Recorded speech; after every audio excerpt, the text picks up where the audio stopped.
Welcome to day 4 of vegetables. Today's going to be a little bit different. I'll show you what I ate today. I'm just going to go through it real quickly. Well, with the exception of breakfast, I did go ahead and show how I make it, so that'll come up first. I did want to also note that I weighed myself. Forgot to do it this morning, so did do it just recently within the hour, and it was 244.3. So, not bad. I'm staying steady, which is a good thing, and extremely happy that I'm on day 4 with no restaurant food, no fast food.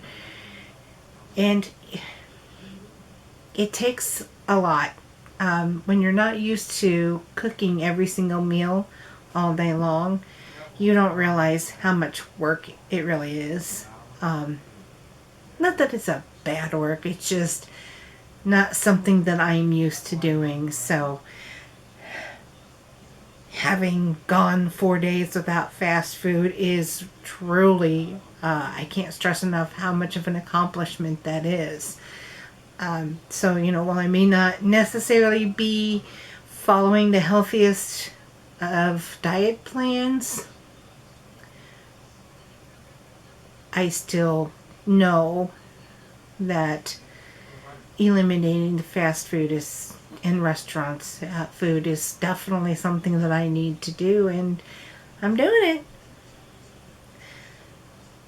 So without further ado, let's go ahead and get into the rest of today's video. Okay, so let's go ahead and get into how I make the oatmeal.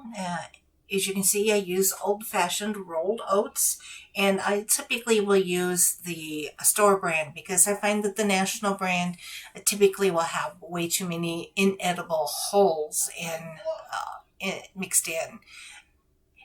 I use 2 1/4 cup scoops. I just keep the scoop inside the canister to make it easy for me.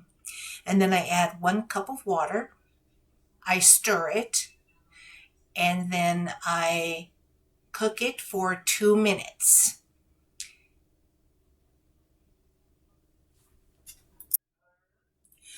While my oatmeal was cooking, I poured myself a cup of apple juice.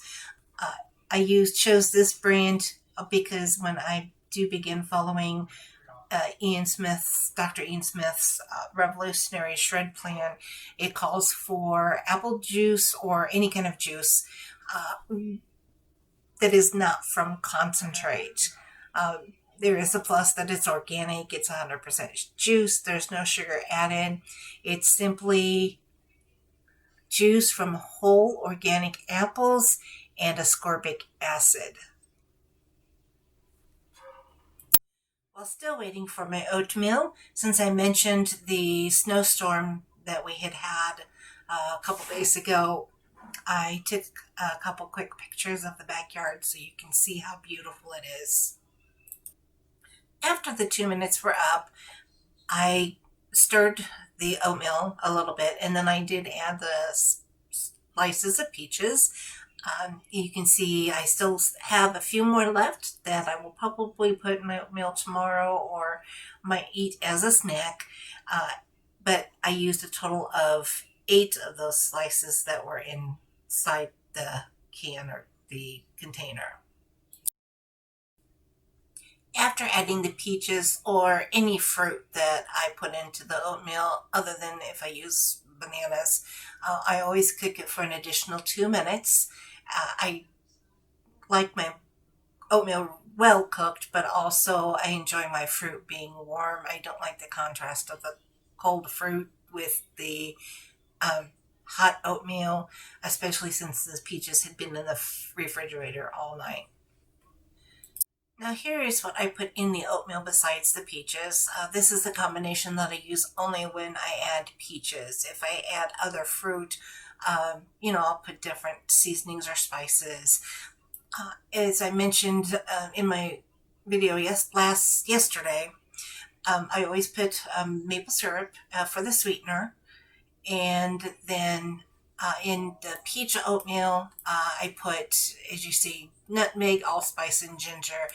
Now I know that the logical and usual spice that's added to something like peaches or apples would be cinnamon. Unfortunately, I have interstitial cystitis, and if I eat cinnamon, I get a bad flare up and have to take medicine for the pain. And then sometimes it gets so bad I'm actually in bed for most of the day, or at least until the medicine kicks in. So, whenever possible, I avoid cinnamon, and as well, I also avoid citric acid or citrus fruits. So, you won't see me use a lot of like lemon juice, grapefruit, oranges, or any really tart apples for that reason. Yesterday, when I was describing my oatmeal as well, when I told you how much maple syrup I used, I said that I just used the spoon that I stir the oatmeal with and eat with. So this is just an example of how I measure it. I do use two of these. The last thing I add to my oatmeal is coconut milk, and I mentioned yesterday that I don't measure, and I really don't. I just pour it on. But I wanted you to be able to see an approximation of how much I do put on. Usually with my oatmeal, I also have a serving of toast, and I will typically put either peanut butter or almond butter. Occasionally, I will use a plant-based butter as well as some jam or jelly. But this is an approximation of how much peanut butter I put on each slice.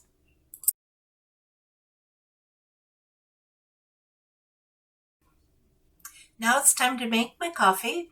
I do start with a package of Sweet and Low. I've used Sweet and Low for years. I've tried it with sugar when I ran out of Sweet and Low, and it just does not taste the same.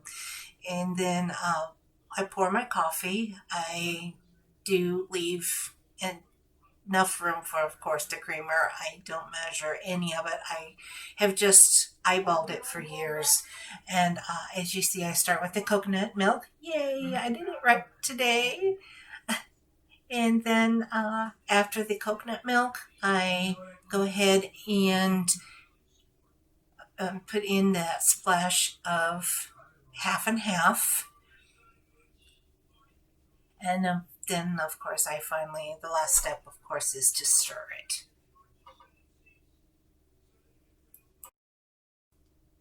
Okay. And this is a shot of the breakfast right before I get ready to finish eating it. As you can see, I did already start on the toast and the apple juice. For lunch, I had the lasagna that I had cooked last night, but it was just too late to eat. So the last two pictures are of my dinner. After eating the lasagna for lunch, I just was too full. It was too fattening and just too heavy. So I really wasn't very hungry, but I could feel my energy levels getting really low. So knew I needed a little something to get me through the rest of the evening. So I chose to make a smoothie. I use almond breeze, protein powder. I used the triple berry blend, which has raspberries, blackberries, and blueberries.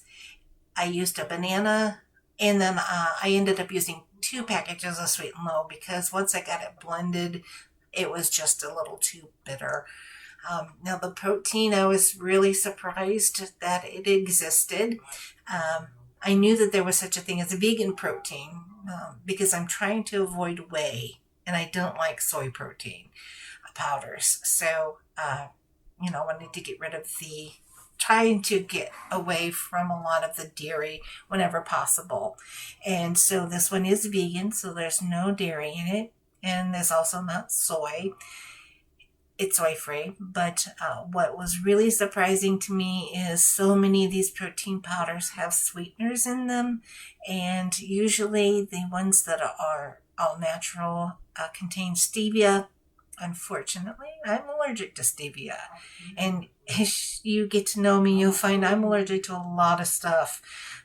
If I drink a lot of or intake a lot of stevia, I'll begin to itch.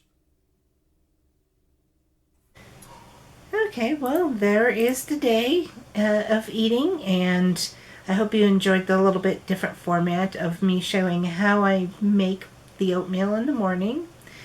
And I do want to invite you to comment, like, and subscribe. And don't forget to hit that little bell so that you know when a new video comes up. And thanks so much for watching. I really do appreciate it. And have a great day tomorrow.